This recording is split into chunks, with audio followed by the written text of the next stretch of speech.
Hello everyone. तर आज आपण शिकूया डार्क अंडर आय एरियाला हाईड कसे करायचे. मी इथे फॉरेवर 52चा ऑरेंज करेक्टर लावला आहे. तुम्ही बघू शकता ऑरेंज करेक्टर. माउथ एरियाला पण लावला आहे. जिथे जिथे डार्कनेस आहे तिथे तिथे लावला आहे. ऑरेंज करेक्टरला व्यवस्थित ब्युटी ब्लेंडरनं ब्लेंडिंग करून घेतोय आपण. व्यवस्थित ब्लेंडिंग करून घ्यायचं आहे. तुम्ही बघू शकता कशा पद्धतीने ब्लेंडिंग करत आहे.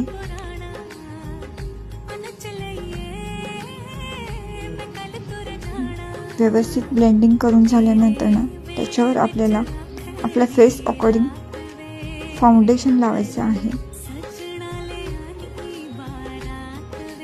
फाउंडेशन व्यवस्थित ब्लेंड करून घ्यायचं आहे ब्रश